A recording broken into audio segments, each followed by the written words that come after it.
성경 말씀 마태복음 20장 1절로 16절입니다.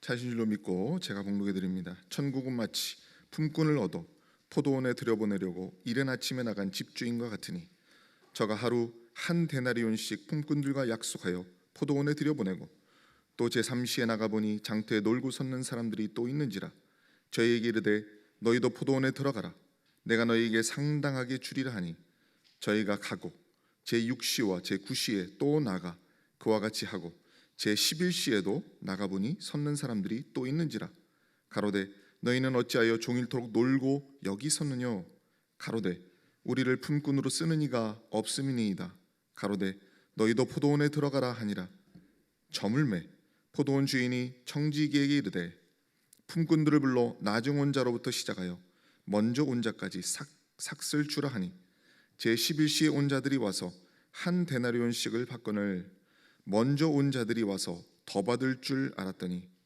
저희도 한 데나리온씩 받은지라 받은 후 집주인을 원망하여 가로되 나중 온 이 사람들은 1시간만 일하였거늘 저희를 종일 수고와 더위를 견딘 우리와 같게 하였나이다.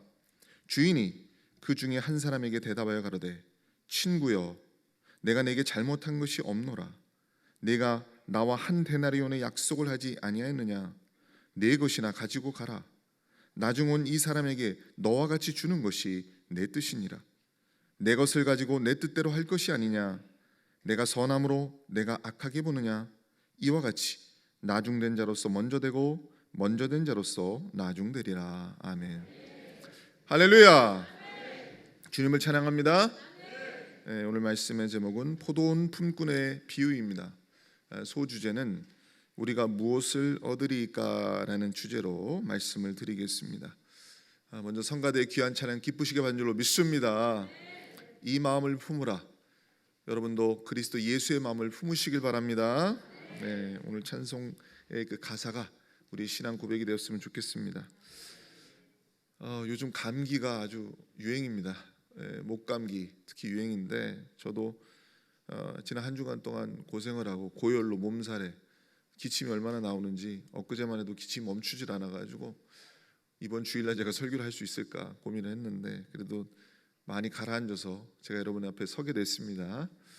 여러분도 감기 조심하시고 체온 잘 유지하시고 또 연세 있으신 우리 권사님, 장로님, 집사님들 건강 유의하시기를 바랍니다. 오늘 굉장히 중요한 얘기입니다. 이 포도원 품꾼의 비유 여기에 참 귀중한 비밀이 많이 담겨져 있으니까 여러분 잘 청종하셨으면 좋겠습니다. 마태복음 20장은 천국의 비유로 시작이 되는데요. 이 말씀을 헬라어 원어로 보면은 1절 맨 앞에 왜냐하면이라는 접속사가 붙어 있어요. 그렇기 때문에 19장에서부터 이어지는 내용임을 우리가 알 수가 있습니다. 그러니까 앞서 19장에 보면은 베드로가 예수님께 어떤 질문을 하는 장면이 나오거든요. 어떤 질문을 했는데 거기에 대한 대답으로서 예수님이 20장 1절부터 이제 포도원 비유를 하시는 거예요. 그러니까 베드로가 질문한 것에 대한 답으로 주어진 것이다. 근데 베드로의 질문을 그럼 우리가 살펴봐야 되겠죠? 마태복음 19장 27절에 풀이품을 보시면은 이에 베드로가 대답하여 가로되 보소서 우리가 모든 것을 버리고 주를 쫓아 싸우니 그런즉 우리가 무엇을 얻으리까 이렇게 돼 있죠. 베드로가 이렇게 얘기를 한 겁니다. 예수님 우리가 모든 걸 버리고 주님 쫓았지 않습니까? 우리가 무엇을 얻으리까? 사실 이 베드로의 질문은 순수한 측면도 있지만은 사악한 측면도 있어요. 자기가 천국에서 누릴 영광이 무엇이고 받을 상급이 무엇인가를 궁금해할 수는 있죠. 그건 뭐 순수한 동기에서 그럴 수도 있지만은 이 베드로의 질문 속에는 뭔가 예수님께 대가를 바라는 마음, 자기의 공로 의식. 그래도 내가 이렇게 모든 걸 버리고 주님을 쫓았는데 뭔가 대가가 있지 않겠어? 어떤 헛된 공명심 이런 게 들어가 있거든요. 따라서 예수님은 20장부터 하시는 이 비유를 통해서 제자들 전체를 향해서 아주 날카로운 가르침을 주고 계셔요. 그래서 이 비유 안에는 예수님이 인간의 속성을 드러내면서 하나님의 마음을 드러내시는 아주 강력한 메시지가 담겨져 있습니다. 그래서 여러분이 이 비유를 여러분 깨달으시면 여러분 신앙이 굉장히 유익이 되고 신앙을 재정립할 수 있는 계기가 될 수 있는 줄로 믿습니다. 자, 그럼 본문 1절 한번 읽어봅시다. 시작. 천국은 마치 품꾼을 얻어 포도원에 들여보내려고 이른 아침에 나간 집주인과 같으니. 아멘. 자, 여기서 포도원을 천국에 비유하고 있죠. 이 전통은 이제 구약에서부터 이어지는 건데, 성경에서 포도원이 천국에 대한 비유로 자주 사용되는 이유는 이스라엘에 포도원이 많았기 때문에 그래요. 예수님은 가장 보편적인 그런 걸 가지고 이제 비유를 삼으시거든요. 예수님은 천국을 포도원 주인이 품꾼을 부르는 모습에 비유를 하신 거예요. 어느 날 포도원 주인이 장터에 나가서 놀고 있는 사람들을 품꾼으로 쓰기 위해서 부른다는 겁니다. 여기서 포도원은 무엇일까요? 천국인 줄로 믿습니다. 천국인 동시에 지상에 세우신 주님의 몸된 교회인 줄로 믿습니다. 우리 사자교회도 포도원인 줄로 믿습니다. 교회를 또 상징하는 것이기도 해요. 그렇다면 포도원 주인이 누구예요? 예수님입니다. 하나님이시고 예수님이에요. 그분은 포도원의 소유권자시고 주권자십니다. 절대 주권자시죠. 그러면 품꾼들은 누구냐? 천국의 일꾼으로 부르심을 받은 저와 여러분을 상징하는 거예요. 지금 다 여기 품꾼으로 불러서 들어온 겁니다. 근데 우리가 품꾼으로 불러서 들어오기 전에는 뭐예요? 장터에서 놀고 있던 사람들이에요. 장터에서 놀고 있던 사람들. 즉 세상에서 갈 바를 알지 못하고 이리저리 헤매이는 인생들을 상징하는 거죠. 여기서 우리가 중요하게 생각해야 될 것은 장터에 있던 사람들은 스스로 하나님께 나아갈 능력이 없어요. 포도원에 들어갈 자격이 없는 사람들이에요.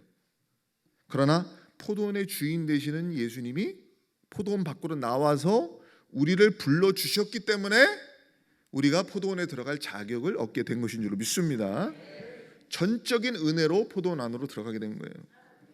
자, 근데 이 비유가 독특한 건 뭐냐면 이 포도원의 이 주인이 이른 아침부터 일꾼을 부르기 시작해요. 여러분 일용직으로 일하시는 분들 아침 일찍부터 나가서 일을 하시잖아요. 다 일터로 들어가지 않습니까? 그러니까 예수님이 일찍 나와가지고 이제 품꾼들을 부르는데 각 시간마다 불러요.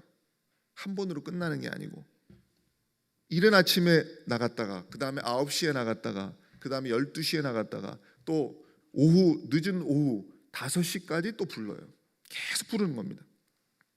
이거를 역사적 관점으로 우리가 비유로 해석을 하면은 어떤 의미가 있느냐? 마치 하나님께서 창세부터 마지막 종말의 시간까지 쉬지 않고 인생들을 부르시는 모습에 비유할 수가 있어요. 하나님께서는요 창세부터 마지막 때까지 계속 구원받을 백성을 끊임없이 불러주셨잖아요. 계속 부르시는 거예요. 그리고 여러분 개인의 관점에서 보면 어떻게 되느냐? 한 인간이 태어나서 죽음을 맞이하는 그날까지 하나님은 끊임없이 여러분을 찾고 부르신다는 겁니다. 어제도 부르셨고 오늘도 부르셨고 여러분의 삶 속에 내일도 예수님이 부르실 겁니다. 계속 예수님은 천국으로 우리를 초대하고 계세요. 나에게로 오라. 수고하고 무거운 짐진 자들아 다 나에게로 오라. 하나님은 오늘도 저와 여러분을 애타게 찾고 부르고 계심을 믿으시길 바랍니다. 나중된 자가 먼저 될 자도 있다 그랬어요. 이것이 하나님의 나라의 원리이기 때문에 일찍 부르심을 입건 늦게 부르심을 입건 간에 하나님은 모두를 구원하기 원하세요. 그리고 그들에게 하나님의 은혜를 베푸시게 돼 있다. 이게 천국의 원리라는 거예요. 아까 베드로가 예수님에게 우리가 모든 것을 버리고 주를 쫓았으니 우리가 무엇을 얻을 수 있겠나이까 이렇게 물었잖아요. 예수님은 제자들이 천국에서 12보좌에 앉게 될 것이다. 너희들이 그 정도로 영광된 자리에 있게 될 것이다. 그리고 너희가 영생을 상속받게 될 것이다. 이런 약속을 해주세요. 그러나 나중된 자 중에 먼저 될 자도 많다. 이렇게 말씀하셨어요. 우리가 예수를 믿고 천국에 가면 영광된 천국의 기업을 얻게 되고 합당한 보상이 따르게 될 줄로 믿습니다. 반드시 천국에 상급이 있어요. 그러나 그것은 오직 자기를 부정하고 십자가를 지고 예수님을 따르는 사람, 낮은 자리에서 이름도 빛도 없이 주님께 영광이 되는 삶을 사는 사람의 몫이라고 할 수가 있어요. 여러분이 공로의식에 빠져 있거나 어떤 자리와 대가를 바라는 마음으로 여러분 신앙생활을 하잖아요. 내 헛된 공명심을 가지고 주의 일을 한다. 이렇게 되면 오히려 천국에 들어가기가 대단히 어려워질 뿐만 아니라 천국에서 가장 낮은 자가 된다는 것을 명심하셔야 돼요. 안타깝게도 예수님의 제자들은 공생의 기간 동안 3년 동안 예수님을 그렇게 쫓아다니고 예수님의 말씀을 그렇게 들었음에도 불구하고 제자도가 뭔지를 깨닫지 못했어요. 예수님이 십자가에 달리는 그 순간까지 지나친 자기 의와 자기 자신감에만 그냥 충천해 있었지. 공명심에 사로잡혀 있어가지고 누가 더 크냐, 누가 더 잘났냐, 예수님이 나중에 영광된 자리에 앉으시면 내가 그 옆에서 가장 가까이서 한 자리 해야 되겠다, 이런 헛된 생각으로 가득 차 있었어요. 그래서 예수님이 이 비유를 하신 겁니다. 그래서 여러분 이 비유를 깨달으실 필요가 있는데 본문 2절에 보면 2절 읽겠습니다. 시작. 저가 하루 한 데나리온씩 품꾼들과 약속하여 포도원에 들여보내고. 아멘. 자, 포도원 주인이 이른 아침에 나가서 품꾼들을 구하는데 뭐라고 약속했어요? 한 데나리온씩 주기로 약속을 했어요. 한 데나리온. 한 데나리온이라고 하는 것은 로마의 화폐인데, 화폐 단위인데 이게 드라크마와 같은 겁니다. 같은 단위예요.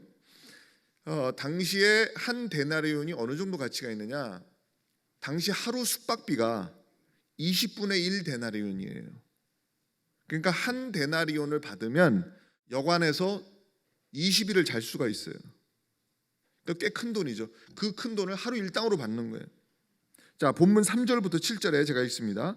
또 제3시에 나가보니 장터에 놀고 섰는 사람들이 또 있는지라 저에게 이르되 너희도 포도원에 들어가라. 내가 너희에게 상당하게 주리라 하니 너희가 가고 제6시와 제9시에 또 나가 그와 같이 하고 제11시에도 나가보니 섰는 사람들이 또 있는지라. 가로되 너희는 어찌하여 종일토록 놀고 여기 섰느냐. 가로되 우리를 품꾼으로 쓰는 이가 없음이니이다. 가로되 너희도 포도원에 들어가라 하니라. 그랬죠. 자, 이제 주인은 삼시가 되어 다시 품꾼을 찾아 나서는데 여기서 삼시라고 하는 것은 지금 현재 우리의 시간으로 오전 9시를 뜻하는 거예요. 9시에 나가보니까 또 장터에 그냥 빈둥빈둥 놀고 있는 사람들이 보이는 거예요. 그러니까 여기 놀고 섰다는 표현을 왜 할까? 사람들이 그냥 서 있다 그러면 되는데 놀고 서 있다, 이 말은 뭐냐면 그가 하나님의 나라의 일을 하지 않는 이상 사람들이 하는 일이 아무리 바쁘고 대단한 일을 할지라도 천국의 가치관으로 볼 때는 헛된 일이기 때문에 그렇습니다. 네. 하나님의 일을 하지 않는 사람들, 세상 사람들은 아무리 그가 대단한 일을 하고 있어도 예수님의 가치관으로 바라보면 그건 헛된 일을 하고 있는 것이고 장터에 놀고 서 있는 사람과 똑같은 거예요. 그래서 예수님은 지금도 세상이 헛된 일에 매여 있고 무가치한 것들을 위해서 살고 있는 인생들을 부르고 계심을 깨달아야 됩니다. 자, 포도원 주인이 이른 아침에 나갔어요. 그 다음에 9시에 나갔습니다. 또 정오 12시에도 부르시고 오후 5시에도 또 부르셨습니다. 우리는 여기서 세상 끝날까지 구원받을 영혼을 찾고 계시는 예수님의 사랑과 애타는 마음을 읽을 수가 있어요. 너희도 포도원에 들어가라. 들어가라. 내가 너희에게 상당하게 주리라. 아까 이른 아침에 불렀던 사람에게는 한 데나리온을 약속하지만 그 후에 부른 사람들에게는 뭐예요? 내가 너희에게 상당하게 주리라. 정확한 액수는 얘기 안 하지만 내가 너희에게 충분하게 보상해 줄 거야, 이 말이 깔려 있는 거예요. 여기서 상당하게 주리라고 하는 건 헬라어 원어가 디카이오스입니다. 이게 뭐냐? 내가 너희에게 공정하게 줄게, 의롭게 줄게. 공정하다, 의롭다는 뜻이거든요. 즉 너희가 열심히만 하면, 포도원에 들어가서 최선을 다하면 내가 너희에게 풍성하게 주겠다. 그럼 예수님은 오후 5시에 부른 품꾼에게도 이렇게 말씀하십니다. 너희는 어찌하여 종일토록 놀고 여기 섰느냐. 가로되 우리를 품꾼으로 쓰는 이가 없습니다. 가로되 너희도 포도원에 들어가라. 오후 5시면요 일할 수 있는 시간이 불과 한두 시간밖에 안 될 거예요. 그렇죠? 근데 나가서 너희 왜 여기 서 있어? 장터에. 그랬더니 아니 우리가 써주는 사람이 없습니다. 왜? 이미 우린 나고자다 이거지. 아니 시간도 늦었는데 우리를 누가 불러주겠냐 이게. 근데 포도원 주인은 어때요? 오후 5시에 놀고 섰는 사람까지 들어가라는 거예요. 포도원에 들어가라. 그러니까 어떻게든지 구원받게 하시라는 예수님의 의지를 엿볼 수가 있어요. 자, 여기서 우리는 귀한 진리를 발견할 수 있어요. 첫 번째, 천국은 오직 예수님의 초청에 의해서만 들어갈 수 있다는 겁니다. 여러분, 세상에는 많은 종교와 철학과 사상이 있어요. 그들 나름대로 다 구원의 길을 얘기합니다. 우리 종교로 와, 여기 구원이 있어, 우리 사상 이걸 믿어야 돼, 이런 가르침에 인생의 해답이 있어, 이렇게 얘기하지만 거기엔 답이 없어요. 우리는 오직 예수님의 부르심을 통해서만 천국에 들어갈 수 있습니다. 그래서 요한복음 14장 6절에 나로 말미암지 않고는 아버지께로 올 자가 없느니라. 사도행전 4장에 다른 이로는 구원을 얻을 수 없나니 천하인간의 구원을 얻을 만한 다른 이름을 우리에게 주신 일이 없음이니이다. 할렐루야. 여러분은 포도원의 주인 되시는 예수님의 부름을 받아 이 자리에 있는 줄로 믿으십니까? 네, 그렇습니다. 주인의 부르심이 없이는 우리는 구원받을 수가 없어요. 두 번째, 천국은 예수님이 초청했을 때 응하는 사람만이 들어가는 겁니다. 오늘 비유에서 포도원 주인이 그들을 부를 때 포도원으로 들어가라, 내가 너에게 상당하게 주리라, 이 말을 듣고 주인의 말을 전적으로 신뢰하고 포도원에 들어간 거거든요. 여러분, 베드로는요, 생전 처음 보는 예수라는 남자가 자기 앞에 나타나가지고 깊은 곳에 가서 그물을 내리라고 하는데, 깊은 곳에 가서 그물을 던지라는 말씀에 순종하며 갔을 때 거기서 그의 인생이 변하는 역사가 벌어진 겁니다.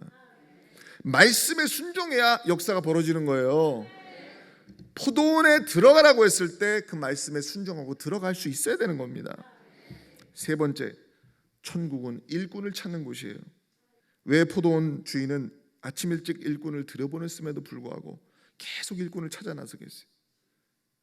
추수할 곡식은 많은데 일꾼이 적기 때문에 그렇습니다. 예수님이 보실 때에 추수할 곡식은 많아, 일꾼이 너무 적어. 그러니까 아침에 나갔다가 9시에 나갔다가 11시에 나갔다 12시에 나갔다가 5시에 나갔다 계속 나가는 겁니다. 여기는 이렇게 표현되어 있지만 계속 나가는 거예요. 계속 또 나가서 또 읽고 또 부르는 겁니다. 여러분, 지금 농촌에서 무슨 일이 벌어지고 있는지 아세요? 지금 우리나라 시골에 가면은 작물은 열매가 다 맺혀가지고 과수원에 열매가 맺혔는데 수확할 사람이 없다는 거예요. 한국 사람들은 힘든 일 이제 안 하려고 하니까. 그래서 지금 국가에서 어떻게 정책을 했냐, 외국인 노동자들을 지금 대거 들여오려고 그러는 거예요. 오늘 포도원 주인도 일꾼이 계속 필요하기 때문에 찾아 나가는 거거든요. 구약에 보면은 이사야서 6장에 보면 뭐라고 돼 있습니까? 이사야가 하나님 만났을 때 하나님 뭐라고 그러셔요? 내가 누구를 보내며 누가 우리를 위하여 갈고, 누가 우리를 위하여 저기로 갈 것인가? 이사야가 뭐라 그럽니까? 주여, 내가 여기 있나이다, 나를 보내소서. 할렐루야. 하나님의 부르심 앞에 이사야는 응답했던 겁니다. 좋은 일꾼은 주님의 부르심에 이렇게 응답할 수 있어야 합니다. 네 번째, 천국의 원리는 비록 나중에 초청받았다고 할지라도 주님의 은혜를 받게 된다는 사실이에요. 오늘 비유에 보면은 오후 5시에 부름을 받은 사람도 주인의 부름을 받고 포도원에 들어가서 일을 했어요. 여기는 두 가지 의미가 있는데, 첫 번째로 나중된 자도 먼저 될 수 있다는 겁니다. 네. 먼저 믿은 사람보다 나중된 자가 앞설 수도 있어요. 그게 천국의 원리고 이 신앙세계입니다. 그래서 여러분은 절대 자만하면 안 돼요. 나는 모태신앙이야, 나는 오래 믿었어, 그래서 나는 더 우월해, 나는 더 신앙이 깊을 거야, 이렇게 생각하면 안 되고 끝까지 여러분이 겸손하게 신앙을 지켜야 되고 유종의 미를 거둬야 될 줄로 믿습니다. 두 번째, 아무리 늦더라도 어떡하지? 나는 이제 못 들어가나 봐, 아무도 날 써주는 사람이 없어, 불러주는 사람이 없어, 나는 낙오자가 돼버렸나 봐, 이렇게 생각하지 말고 오후 5시에도 주인은 나와서 부르신다는 거예요. 그러니까 끝까지 구원에 대한 소망은 포기하면 안 돼요. 여러분 주변에 안 믿는 가족들 끝까지 포기하시면 안 됩니다. 끝까지 예수를 전하셔야 돼요. 구원이라고 하는 것은 내 노력과 의지의 산물이 아니라 전적인 하나님의 주권과 은혜로 주어지는 선물임을 깨달으시길 바랍니다. 자, 본문 8절로 11절에 저물매 포도원 주인이 청지기에게 이르되 품꾼들을 불러 나중 온 자로부터 시작하여 먼저 온 자까지 삭슬 주라 하니 제11시에 온 자들이 와서 한 데나리온씩을 받거늘 먼저 온 자들이 와서 더 받을 줄 알았더니 저희도 한 데나리온씩 받은지라. 받은 후 집주인을 원망하여 가로되 나중 온 이 사람들은 1시간만 일하였거늘 저희를 종일 수고와 더위를 견딘 우리와 같게 하였나이다. 아멘. 이제 날이 저물어서 포도원 주인이 청지기에게 일꾼들을 불러서 이제 일당을 정산해 주라 그래요. 근데 여기서 문제가 발생합니다. 자, 여기서 포도원 주인이 일당을 정산해 주는 거예요. 근데 여기서 벌써 웅성웅성거리기 시작해요. 예, 주변의 분위기를 보세요. 이게 맞나? 내 일당? 왜 이렇게 적지? 이게 뭐지? 어떤 사람은 만족할 것이고 어떤 사람은 불평할 것이고. 아침 일찍 온 사람과 오후 5시에 들어온 사람까지 똑같이 얼마를 줬어요? 한 데나리온을 줬어요. 여러분이 만약 일꾼이라고 생각할 때 이거 납득할 수 있는 결과입니까? 아닙니까? 바로 아니라고 나오네. 야, 오늘날에 노동 현장에서 이런 일이 벌어지면 뒤집어집니다. 동일 노동 동일 임금이죠. 왜 나보다 적게 일하는 사람에게 똑같이 줘? 이거 준 사람이 누구예요? 예수님이잖아요. 여기 불만 제기할 수 있어요? 똑같이 주잖아요.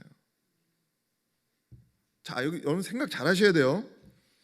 이거 말도 안 되는 거야. 이거는 엎어야지. 이거는 엎어버려야지. 그냥 우리 노조 결성해서 예수님한테 한번 들이받아 버려야지. 아니, 예수님 이러실 수 있어요? 이래 봐야 될 거 아니에요. 근데 여러분이 잘 깨달으셔야 돼요. 지난번에 제가 프레임 얘기를 했죠. 우리는 프레임을 갖고 하나님을 가두고 자꾸 보고 있다고. 하나님이 이 프레임 밖에 계시다고. 여러분의 고정관념을 무참히 박살내고 깨지 않으면 우리가 하나님 잘 섬길 수가 없어요. 오늘 이 비유가 너무너무 중요한 거예요. 그래서 천국의 원리는 다르다고 우리에게 가르쳐주는 거예요. 너희의 고정관념은 이렇지, 근데 천국의 원리는 달라라고 우리에게 이야기하고 있는 거예요.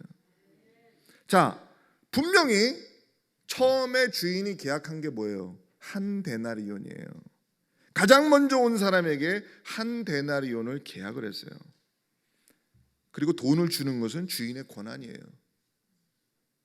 계약한 대로 준 거야. 계약한 한 데나리온 준 놈한테 반 데나리온만 줬다면 불평이 있을 수 있지만 처음부터 계약한 그 사람에게 계약한 대로 주는데 불평할 게 뭐가 있어요? 계약 그대로 나가는데. 그리고 그 돈을 쓰는 건 주인이기 때문에 주인의 권한이기 때문에 불평할 게 없는 거예요. 여기서 우리가 천국의 원리를 배워야 돼요. 모든 것은, 우리 주변에서 일어나는 모든 일들은요, 하나님의 주권 속에서 일어나는 일들이에요. 하나님의 주권을 벗어날 수가 없어요. 그렇다면 이게 과연 우리가 인간적으로 생각할 때 이건 불공정한 것 같아요. 그럼 과연 이게 불공정한 걸까요? 아니죠. 그럼 과연 여기에 무슨 비밀이 있는가? 이제부터 한번 배워보자요.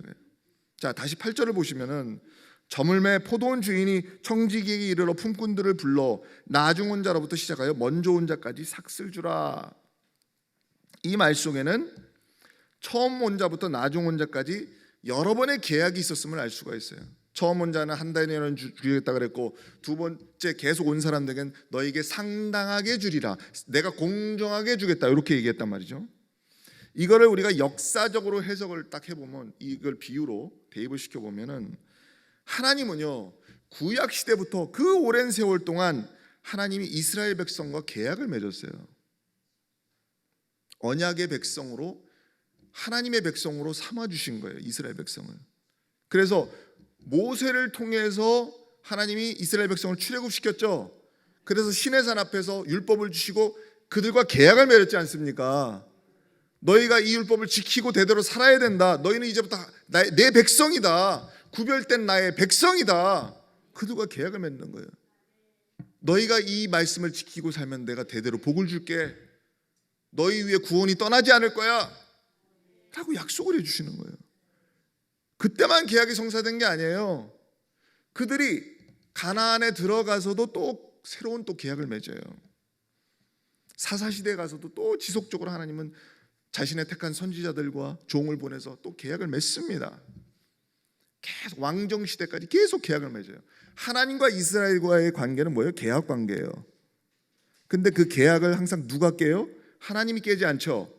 우리 인간이 깨요. 근데 하나님은 그 계약을 무효로 하지 않았어요. 너희가 이 말씀을 붙들고 순종하면 내가 너희를 끝까지 복을 주고 구원해 줄게라고 했는데 그 계약을 깬 사람이 우리들이라고. 근데 하나님은 그 계약을 무효로 하지 않고 계속 붙들고 가신 분이 하나님이에요. 그러니까 이스라엘이 살 수가 있지. 그러면 심판받아서 죽는 거예요. 하나님은 그 계약을 깨지 않고 붙들고 가셨던 거라고. 그럼 뭐예요? 구원은 전적으로 하나님 은혜 가운데 이루어지는 거예요. 항상 우리가 계약을 깨고 들어가는 거라고. 왜? 불순종하니까. 무슨 얘기인지 아시겠어요? 여기 원리가 있는 거예요. 그리고 하나님은 끝까지 인내하고 기다리셨다가 자신이 보기에 가장 합당한 때가 되었을 때 비로소 정산을 하시는 겁니다. 여기 저물매 때가 이르니까 청지기를 데려다가 야 일당 정산해 줘 이런 겁니다. 그게 뭐예요? 심판의 때를 의미하는 거예요. 우리는요 하나님의 심판이 늘 더디다고 생각해요. 조급하게 생각해요. 그러나 하나님은 자신만의 시간을 정하시고 계시는 겁니다. 그래서 여기에 저물 때에 품삯을 지급하라고 명령하시는 것이죠. 다 정한 때가 있어요. 여러분도 주인이 정한 시간이 될 때까지는 묵묵히 사명을 감당하셔야 돼요. 깨달으시길 바랍니다. 자, 본문 10절로 12절. 제11시에 온 자들이 와서 한 데나리온씩을 받거늘 먼저 온 자들이 와서 더 받을 줄 알았더니 저희도 한 데나리온씩 받은지라. 받은 후 집주인을 원망하여 가로되 나중 온 이 사람들은 한 시간만 일하였거늘 저희를 종일 수고와 더위를 견디 우리와 같게 하였나이다 그랬어요. 자, 모두에게 이제 한 데나리온을 주는데 이들의 불만은 타당한 것 같지만은 천국의 원리로 보면 어리석은 거예요. 왜 이들의 원망이 잘못된 것일까요? 잘 들어보세요. 지혜로운 일꾼은 주인의 뜻에 관심이 있습니다. 주인의 뜻을 헤아릴 줄 알아요. 그러나 어리석은 일꾼들은요 주인의 뜻과 은혜에 관심을 두지 아니하고 항상 자기중심적으로 이기적인 생각을 하게 돼 있어요.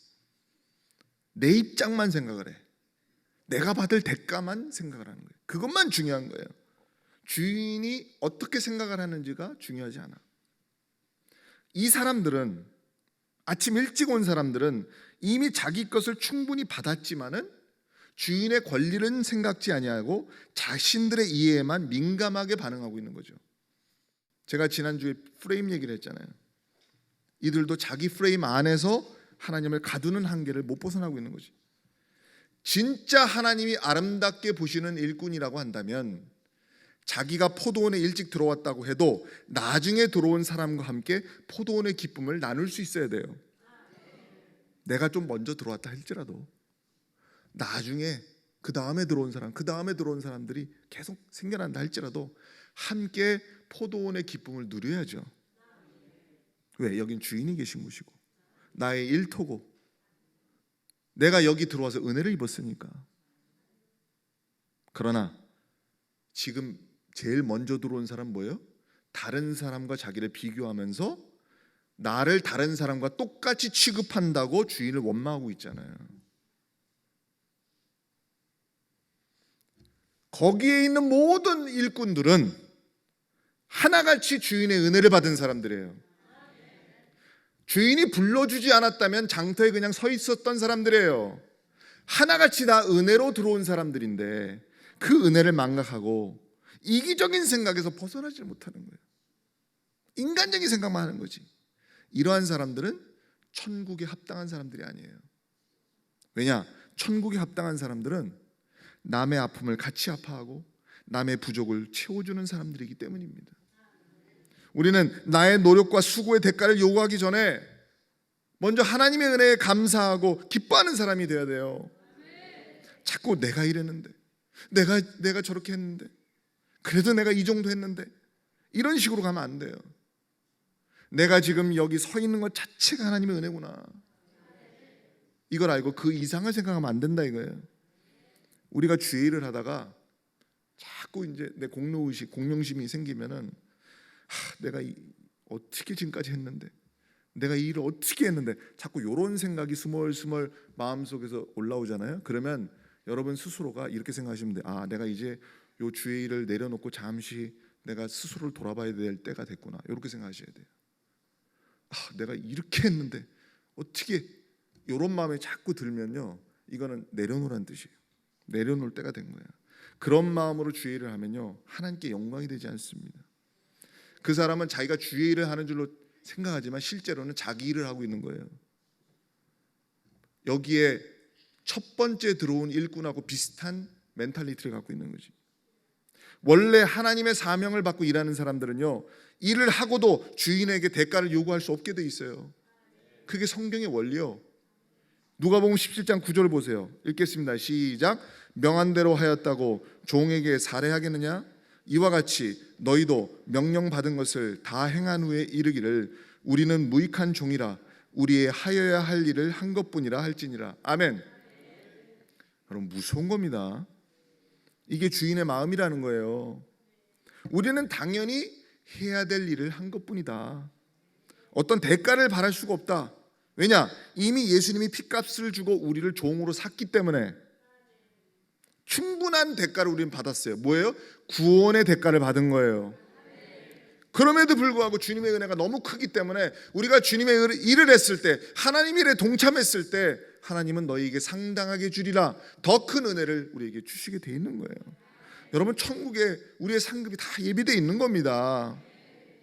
그래서 본문 13절로 14절 읽겠습니다. 시작. 주인이 그 중에 한 사람에게 대답하여 가로되 친구여, 내가 내게 잘못한 것이 없노라. 내가 나와 한 데나리온의 약속을 하지 아니하였느냐? 내 것이나 가지고 가라. 나중 온 이 사람에게 너와 같이 주는 것이 내 뜻이니라. 아멘. 자, 이제 포도원 주인이 원망하는 그들을 향해서 책망조로 얘기를 합니다. 친구여, 내가 잘못한 것이 없다. 너와는 한 데나리온을 약속하지 않았느냐? 네 것이나 가지고 가. 이 사람에게 너와 같이 주는 것이, 똑같이 주는 것이 내 뜻이야 라고 얘기해요. 여러분, 주인의 말을 여러분 곱씹어 보세요. 여기 틀린 말이 있어요, 없어요? 하나도 없어요. 나는 너와 분명히 한 데나리온을 약속했기 때문에 너의 불평이 정당하지 않아. 너는 이미 나의 은혜를 충분히 받았어. 내 것이나 가지고 가. 이게 뭐냐면, 자, 이들이 왜 정당하지 못한 불평을 하고 있느냐? 이들이 주인의 행위를 비판하고 원망함으로써 늦게 온 사람에게 한 데나리온을 주었던 주인의 선한 행위를 악하게 만들어 버렸어요. 주인은 늦게 온 사람에게 한 데나리온을 준다는 건 뭐예요? 주인의 선행이에요. 주인의 은혜예요. 주인의 사랑이에요. 주님의 긍휼이에요. 근데 제일 먼저 들어온 사람이 주인을 비판함으로써 뭐예요? 자기 프레임으로 예수님을 딱 가두고 예수님의 선한 행위를 악하게 만들어 버렸잖아요. 원망하여 가로되, 자기 재산을 가지고 주인이 은혜를 베푸는 것은 전적으로 그분의 주권입니다. 그분이 하실 수 있는 일이에요. 그렇기 때문에 그것은 주님의 선행으로 봐야지 그것이 비난의 대상이 될 수가 없는 거예요. 그래서 여기서 일꾼들의 잘못이 드러나죠. 세 가지 잘못이 명확하게 드러납니다. 그들은 단지 자기 이익을 위해서 일한 거예요. 주인의 마음을 헤아리고 포도원 그 자체를 소중하게 생각했던 사람들이 아니다. 자기 이익을 위해서 일했다. 두 번째, 주인의 주권과 은혜를 인정하지 않았다. 세 번째, 이기심과 시기심으로 그들의 악함을 드러냈다. 나 아니면 안 된다는 생각 갖고 있는 거지. 결국 가장 먼저 포도원에 들어온 일꾼들은 네 것이나 가지고 가라라고 하는 싸늘한 주인의 책망을 듣게 되었던 것입니다. 가장 일을 많이 한 사람이에요. 가장 먼저 들어와서 가장 일을 많이 했어. 그럼에도 불구하고 가장 초라한 위치에 처하고 말았던 것이죠. 너무너무 안타까워. 그들은 주인의 사업을 위하는 마음보다 자기 유익에 더 관심을 가졌고 주인의 은혜보다 자기 공로에 더 관심을 갖고 있었습니다. 이렇게 자기 공로만 붙잡고 있는 사람은 주인의 배려와 은혜에 전혀 관심이 없을 수밖에 없어요. 지금 우리도 마찬가지입니다. 우리가 교회 안에서 주의 일을 할 때에 하나님의 뜻과 은혜를 망각하고 자신의 공로와 유익에 더 치우치게 되면요, 이렇게 주인의 싸늘한 책망을 듣게 되는 결과가 올 수가 있는 거예요. 깨달으시길 바랍니다. 이어서 포도원 주인이 말씀하십니다. 본문 15절에 읽겠습니다. 시작.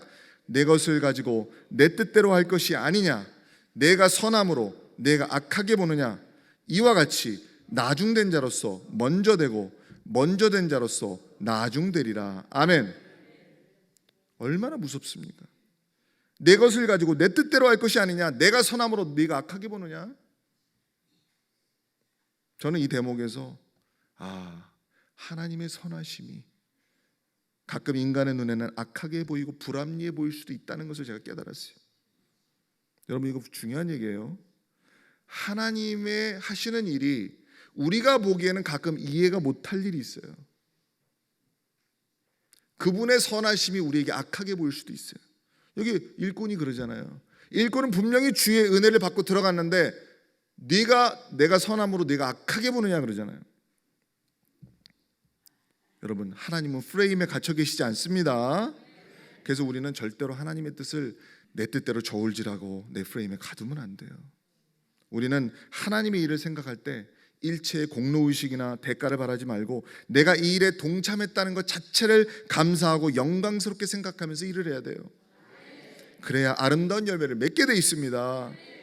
여러분, 공로의식에 붙잡히면 주님의 은혜를 놓쳐요. 근데 여러분, 주님의 은혜를 붙잡고 살면은 합당한 보상을 주시고 여러분 높여주시게 돼 있어요. 맨 나중에 오후 5시에 부름을 받은 사람 한번 마지막으로 생각해 봅시다. 이들은 말 그대로 늦게 부름을 받은 사람들이에요. 사도 바울이 자기 자신을 이렇게 표현한 내용이 있습니다. 고린도전서 15장 8절에 읽겠습니다. 시작. 맨 나중에 만삭되지 못하여 난 자 같은 내게도 보이셨느니라. 아멘. 자, 바울이 스스로를 이렇게 표현하는 거예요. 자기는 맨 나중에 만삭되지 못하여 난 자 같은 내게도 보이셨다. 자기는 맨 끝에 꼴찌로 미숙아처럼 태어난 존재다. 그런 나 같은 존재에게도 예수님이 은혜를 주셨다는 거예요. 이렇게 자신을 낮추고 있어요. 그러니까 나는 그만큼 죄를 많이 지은 사람이고 도저히 구원받을 수 없는 사람인데도 불구하고 하나님이 나에게 은혜를 베풀어 주셨다는 거지. 무릇 하나님의 일을 하는 사람은 이런 마음으로 살아야 될 줄 믿습니다. 나 같은 사람에게도 이런 귀한 사명을 맡기셨나? 이런 생각을 하고 살아야 정상이에요. 네. 가장 늦게 들어온 사람일수록 이런 마음이 있어야 돼요. 저는 제가 저를 바라볼 때 제일 늦게 들어온 사람과 저를 매치시킵니다. 여러분도 그렇게 생각하셔야 돼요. 도저히 들어갈 수가 없는 존재인데 예수님이 나오셔가지고 너희도 들어가라. 우리도 들어온 존재입니다. 말씀을 정리합니다. 마태복음 19장에 베드로는 우리가 주를 위해 모든 걸 버리고 따랐는데 우리가 무슨 유익을 얻으리까? 라고 물었어요. 예수님은 당연히 천국에서 영생을 보장받을 것이고 합당한 영광을 얻게 될 것을 약속하셨어요. 그러나 예수님은 오늘 포도원 주인의 비유를 통해서 아주 날카롭게 그들의 공명심을 비판하면서 어떤 마음으로 주님을 섬겨야 되는지를 깨우쳐 주십니다. 여러분, 우리 사자교회는 포도원입니다. 그 포도원의 주인은 예수님입니다. 우리는 모두 여기 일꾼으로 부름을 받았어요. 그러면 우리는 여기서 뭘 해야 돼요? 주인의 뜻을 헤아려야 돼요. 주님의 뜻을 헤아리고 일을 해야 돼요. 주님의 주권을 인정하고 따라가야 돼요. 절대로 내 뜻을 앞세우고 여러분의 기운이 너무 강하면 안 돼요. 주인 앞에서 자기 권리를 주장하면 안 돼요. 항상 주인 앞에 겸손해야 됩니다. 그래서 저는 이 마지막 주인의 이야기를 오늘 나에게 하는 말로 좀 들어봐라. 내 것이나 가지고 가라. 이건 뭐예요? 받은 은혜에 감사라는 거예요. 이 사람에게 너와 같이 주는 것이 내 뜻이다. 그건 뭐예요?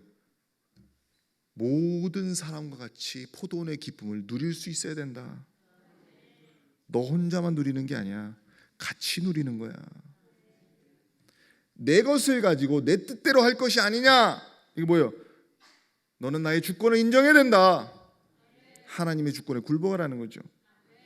내가 선함으로 내가 악하게 보느냐? 이게 뭐예요? 너는 너 자신을 의롭다 하지 말고 하나님을 의롭다 해라. 끝까지 그렇게 해야 된다. 너 스스로의 판단 잣대로 생각하지 말라는 거예요. 하나님을 의롭다 얘기해야 된다. 나중된 자로서 먼저 되고 먼저 된 자로서 나중되리라. 최종적으로 너희는 하나님께 인정을 받아야 된다. 이 뜻이죠. 여러분, 나에게 하시는 말씀을 들으시기 바랍니다. 저는 이 말씀을 되뇌어보고 했는데 이게 팍팍 꽂히더라고. 소름이 돋아. 마치 주님이 이렇게 말씀하시는 것처럼 저한테 들리더라고요. 의역하면 이렇게 됩니다. 너희들은 너희 자신의 기준으로 평가받는 게 아니야. 오직 나의 저울에 달리우게 될 거야. 하나님의 저울에 달리는 거예요. 우리는 항상 내 프레임에 갇혀 있기 때문에 하나님이 나를 어떻게 보실지도 내가 결정하고 판단해요. 절대 착각이죠. 최후의 심판대 앞에서는 하나님의 주권적 판단 외에는 신뢰할 수가 없어요. 그것이 가장 공정하고 의로운 겁니다. 그리고 이렇게 말씀하신 것 같아요. 저한테 내가 주인이고 주권자야. 너희는 그것을 잊어서는 안 된다. 너 자신을 의롭다 하지 말고 하나님을 의롭다 해라. 너가 부름받았다는 것에 감사하고 끝까지 주어진 일에 충성해라. 여러분, 포도원 주인이 가장 공정하다는 것을 믿으십니까? 처음에는 우리가 잘 몰라요. 지금은 아무리 우리가 머리를 굴려도, 통밥으로 머리를 굴려도 계산이 안 나올 거예요. 하나님이 어떻게 계산하실지가 되게 궁금할 겁니다. 다른 사람보다 내가 못한 게 안 보일 거예요. 다 내가 잘난 것처럼 생각이 될 거예요. 내 의의가 더 두각돼 보일 겁니다. 그런데 계산은 누가 한다? 이분이 하신다. 이분이 하시게 돼 있어요. 그분은 가장 공정하게 계산을 해주실 분이 그분이다. 그래서 정말 무서운 거는 뿌린 대로 거둬요. 여러분, 악한 것을 뿌리면 악하게 거둡니다. 악한 것을 뿌리는 것을 멈추잖아요. 그러면 그때부터 나중에 선한 것으로 다시 되돌아오게 돼 있어요. 우리가 자꾸 하나님이 이거 놔, 그런데 자꾸 내가 인간적인 생각 붙들고 있잖아요. 그러면 하나님이 강제로 손을 벌려서 놓게 만들어, 빼앗아 버려요. 근데 스스로 내려놓으면요, 하나님 다시 되찾게 해주셔요. 내가 길을 쓰고 높이 올라가려고 그러면요, 하나님이 그냥 까버려요. 그냥 까버려요. 그냥 뭉개버립니다. 내가 낮은 곳으로 가면 하나님이 자동으로 높여지게 만들어줘요. 그게 천국의 원리요. 지금 여러분이 계산하지 마세요. 하나님을 원망하지 마세요. 불평하지 마세요. 뭔가 뜻이 있어요. 나를 향한 뜻이 있어. 지금 우리는 초심으로 돌아가야 돼. 뭔지 아세요? 처음에 주인이 밖에 나와서 서 있던 나, 장터에 놀고 서 있던 나를 불러줄 때의 그 감격. 나도 일할 수 있구나. 난 자격이 없는데 저 포도원에 들어갈 자격을 얻게 됐구나. 그 은혜에 감격할 그 초심으로 돌아가야 된다. 여러분, 이 비유가 깨달아지십니까? 이 말씀을 여러 번 반복해서 들으시면서 포도원 품꾼의 비유 안에 담겨진 교훈을 깨달으시고 여러분의 신앙생활 자체를 재정립하시기를 주님의 이름으로 축원드립니다. 기도하시겠습니다.